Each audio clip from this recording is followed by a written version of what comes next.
여러분, 수학여행인데 수학 문제가 하나도 없다고 하면 어떠세요? 좀 이상하게 들리죠? 오늘 저희가 바로 그런 곳으로 떠나볼 건데요.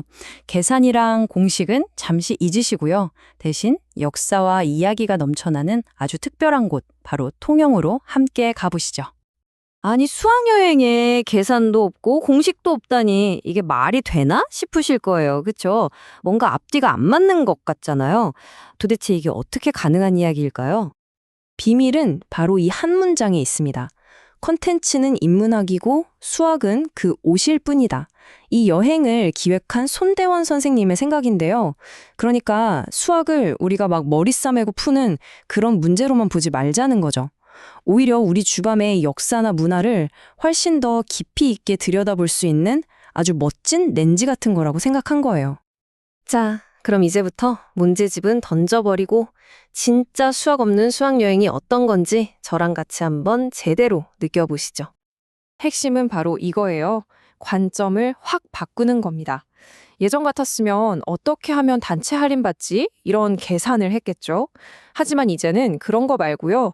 근데 저 계단은 왜 하필 24개였을까?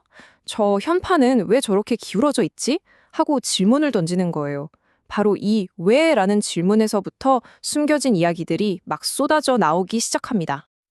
자, 우리의 첫 번째 탐사 장소는 바로 통영의 심장이라고 할 수 있는 곳입니다. 아주 웅장한 역사 유적, 세병관에 도착했습니다.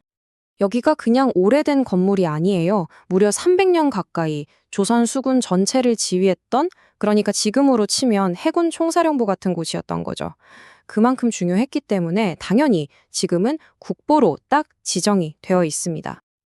근데 재밌는 건요, 이야기가 건물 안으로 들어가기도 전에 벌써 시작된다는 거예요. 단서들이 바로 이 건물 곳곳에 돌 하나하나에 다 새겨져 있거든요. 자, 저기 본관으로 올라가는 계단 보이시죠? 한번 직접 세어보시면요, 아마 22개일 거예요. 그런데 말이죠, 원래 기록을 보면 이게 24개였다고 해요. 그럼 나머지 2개는 어디 갔을까요? 안타깝게도 현대에 와서 복원 공사를 하면서 저 아래 2개가 도로 밑에 묻혀버렸다고 합니다. 근데 진짜 중요한 질문은 이게 아니죠. 애초에 왜 24개로 만들었을까요? 정답은 바로 24절기입니다. 우리가 아는 그 봄, 여름, 가을, 겨울의 절기요. 생각해 보세요. 여기는 군사시설이잖아요? 그런데도 이런 곳에 자연의 순리, 농사의 리듬을 담았다는 거? 이게 바로 자연과의 조화를 정말 중요하게 생각했던 조선시대 사람들의 세계관을 보여주는 거죠. 정말 멋지지 않나요? 심지어 복원하다 보니까요, 이 돌담 양식이 2종류가 섞여 있는 게 발견됐어요. 하나는 길쭉한 돌을 차곡차곡 쌓은 원래 조선 스타일, 다른 하나는 뾰족뾰족한 돌을 맞춘 일제강점기 스타일이었죠. 한 건물에 2시대가 뒤섞여 있었던 거예요. 우리 역사의 아픈 상처가 그대로 드러난 건데 지금은 다행히 모두 원래의 조선 양식으로 복원해 놨습니다. 와, 이건 진짜 기발한데요. 심지어 저기 보이는 문 이름에도 엄청난 센스가 숨어 있어요. 지과문이라고 하는데요. 한자를 뜯어 보면 지는 멈춘다, 과는 창을 뜻합니다. 그런데 이 2글자를 합치면 어떻게 되는지 아세요? 바로 무력할 때 쓰는 무자가 됩니다. 그러니까 창을 멈추게 한다는 뜻이 곧 무력이라는 거죠. 힘이 있어야 평화를 지킬 수 있다는 아주 깊은 뜻이 담긴 이름이에요. 정말 대단하죠? 자, 그럼 이제 드디어 건물 안으로 들어봐 볼까요? 이 넓은 대청 마루에는 또 얼마나 흥미로운 비밀들이 우리를 기다리고 있을지 정말 기대되네요. 이야, 안에 들어오니까 이 규모 좀 보세요. 정말 압도적이지 않나요? 이 넓은 공간을 받치고 있는 저 기둥들이요, 무려 50개나 됩니다. 근데 더 놀라운 건 뭔지 아세요? 이게 전부 다 400년 전에 세워졌던 그 나무 기둥 그대로라는 겁니다. 정말 대단하죠? 그리고 고개를 들어서 저 위 현판을 한번 보시겠어요? 저기에 진짜 놀라운 수학적 비밀이 숨어 있습니다. 저게 그냥 똑바로 걸려 있는 게 아니고요, 42도 각도로 앞으로 기울여져 있어요. 왜 그랬을까요? 아래에서 보는 사람이 글씨를 제대로 읽게 하려고 그런 건데요. 그러다 보니까 서예가가 글씨를 쓸 때 이 각도를 다 계산해서 세로 길이를 원래보다 약 1.4배, 그러니까 루트 2배 정도 더 길게 늘려서 써야만 했던 거예요.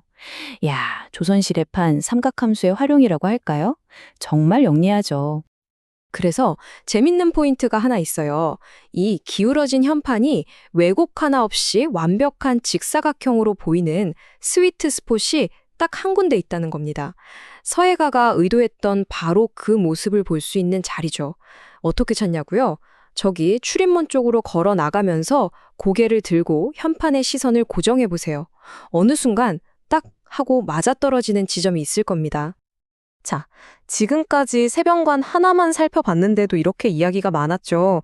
근데 이렇게 단서를 찾고 질문을 던지는 방식으로 세상을 보면요. 이 세변관을 넘어서 통영이라는 도시 전체가 다르게 보이기 시작합니다. 예를 들어 통영하면 12공방이 아주 유명했거든요. 근데 여기서 12이라는 숫자에 속으시면 안 돼요. 이게 진짜로 공방이 딱 12개 있었다는 뜻이 아니고요. 우리 옛날 말에 온갖 이나 수많은 이라는 의미로 12를 썼던 것처럼 그만큼 통영에 실력 좋은 장인들의 공방이 정말 많아서 번성했다. 이런 상징적인 의미인 거죠. 이것뿐만이 아닙니다.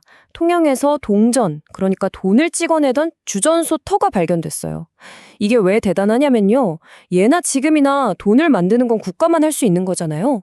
그런데 이 지역 사령부에서 돈을 찍어냈다?